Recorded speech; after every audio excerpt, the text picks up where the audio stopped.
Welcome to our customer education topic today, which is 1099 processing. Our agenda for today will cover 1099 setup, 1099 processing, and a brief demo. Let's start out with 1099 setup. It probably goes without saying, but I'll say it anyway.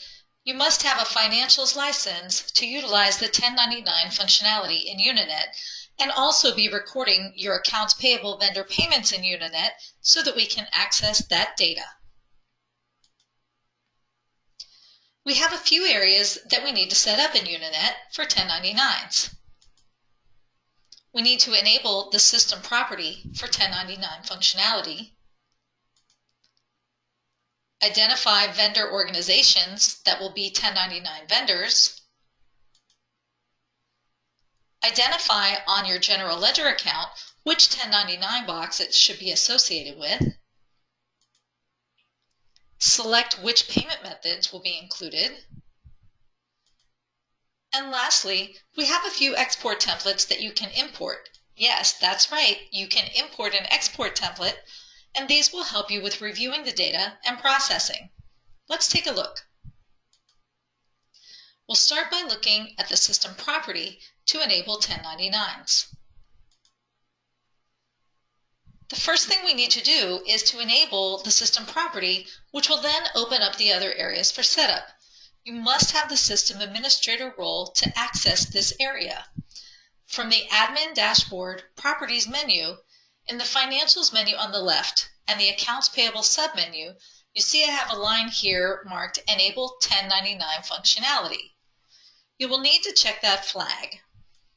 If you click on the blue text that says Enable 1099 Functionality, remember, things in blue in Uninet mean that you can drill in, then you'll see the description here.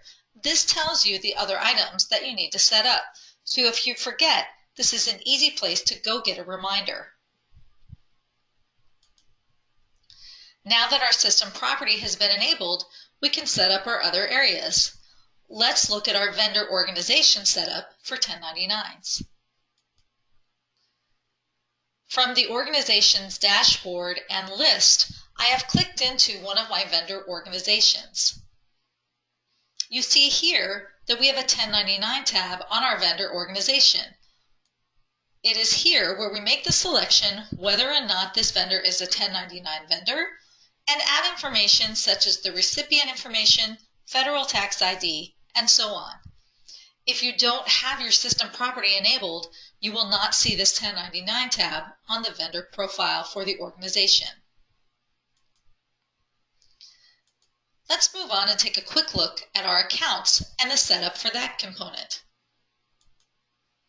On each account, once we have enabled the system property, we have a drop-down box where we can select which 1099 box should be associated with that account. You see in our example here that we have our facilities rent account going to box 1 for rents. Again, if the system property is not enabled, you won't see this option. That was our accounts. Now let's take a look at payment methods. Our payment methods now has a column where we can select whether to include this payment method for 1099s. I would say generally you would include all payment methods for accounts payable, although I'm not a tax expert, so please be sure to consult your tax advisor if needed. Same here on the system property, this column won't be visible unless you enable the 1099 functionality. And our last piece, we have some export templates that will help us out during the process. Our export templates are available from the Knowledge Center. Here you see I have them already loaded in. We have the document level detail file, which is our management tool that allows us to review the data, and we have a track 1099 file if we choose to use that external vendor to assist us in sending our data to the IRS for processing. Now let's move on and look at what processing looks like for 1099s in Uninet. Super easy processing in Uninet. Once your setup is complete, you make the vendor payments as usual, and after your calendar year, review the data to ensure everything is correct and then send it out for processing. We're going to review this process in our demo in just a moment. One thing to note on the setup, you can set up your organizations, accounts, and so forth before you start the year and make all of your vendor payments. But what if you forgot something? Maybe a few vendors got left out, or we forgot to assign a 1099 box to an account. That's okay. You can go and change that setup after the fact, and your vendor payments will still be included for 1099 processing. Now it's time for a brief demo to see what this looks like in Uninet. So I'm in my demo environment and I'm logged in as a system administrator so that I can access all of the areas for 1099s. First thing I need to do is enable the property setting. From the admin dashboard, I'll click the properties menu,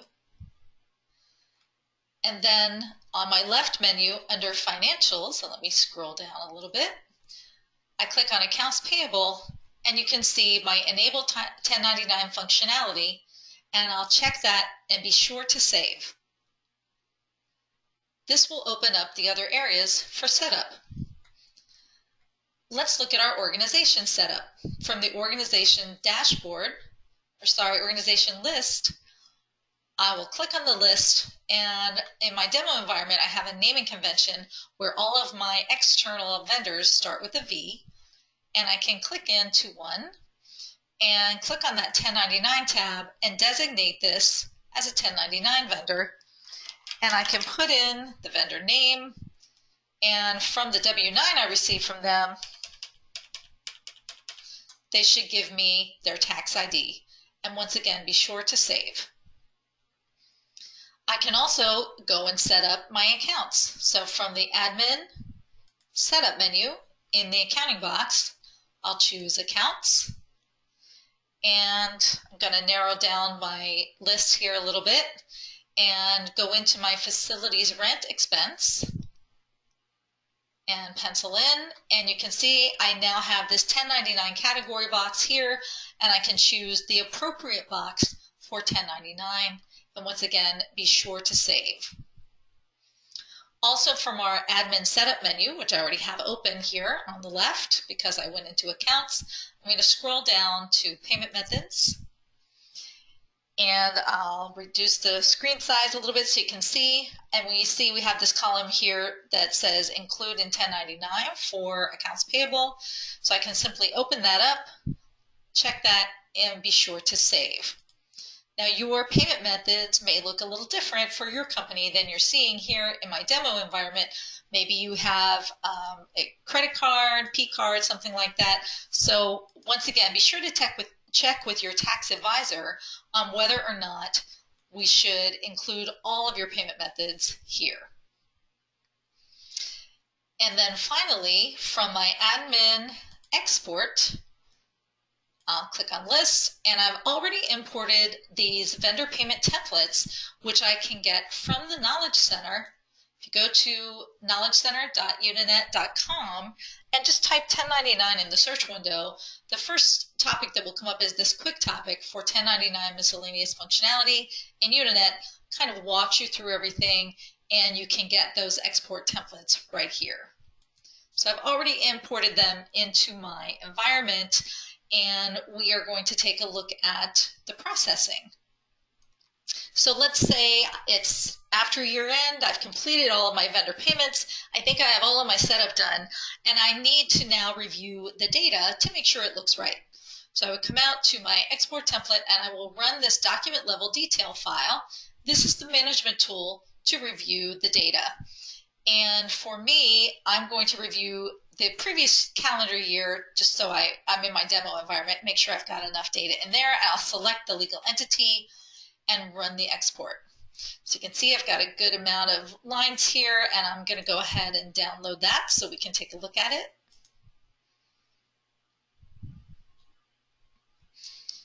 And let me just expand so we can take a look. So we've got a lot of great information here. We have all of the vendor organization information. We have our document number and document date. This is the payment date. So not the vendor invoice date, the vendor payment date. So make sure that your document date, if you think it should have been included in 2018 and you don't see it here, check the document date. We also have the type of federal ID and the federal ID number. This is definitely a column that I would suggest reviewing to make sure that you have all of your federal ID information populated. Okay, we also have the payment amount. Another column to pay attention to would be the unapplied payment amount. So maybe you have a payment that has not been associated with a vendor invoice, so the system doesn't know where to put that or which box to put that in. The other column I would pay close attention to is this non-1099 amount column. You can see I have several things here for Hire Now that I know should be a 1099 vendor, but they're not showing up in any of my boxes. So likely what happened is that for those vendor invoices, whatever general ledger account was used on those, I probably need to go into that account profile, make an update and choose a box. Let's say, for instance, perhaps this is non-employee compensation. And so in that general ledger code, I would choose box 7. And when I rerun this report, these amounts would now show up in box 7 just by changing that account profile.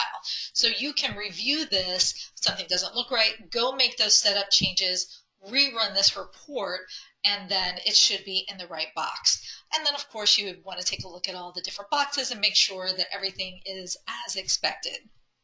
And you can either take this data and format this to send it to the IRS, or we also have the Track 1099 export template.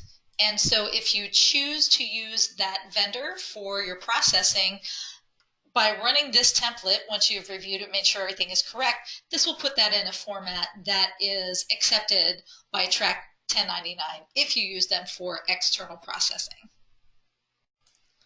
So let's recap our setup and processing steps. So in the system, we want to make sure we enable that system property.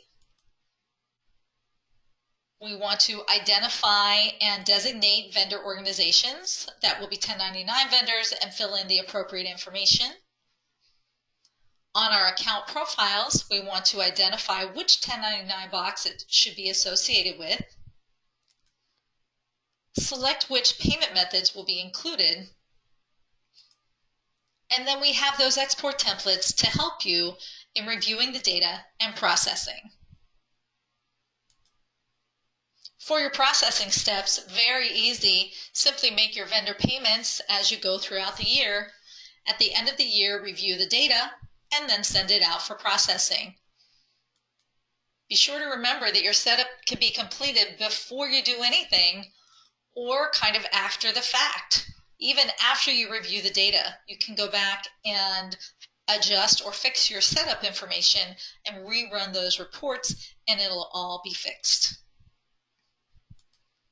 That's it for our customer education topic for 1099 processing.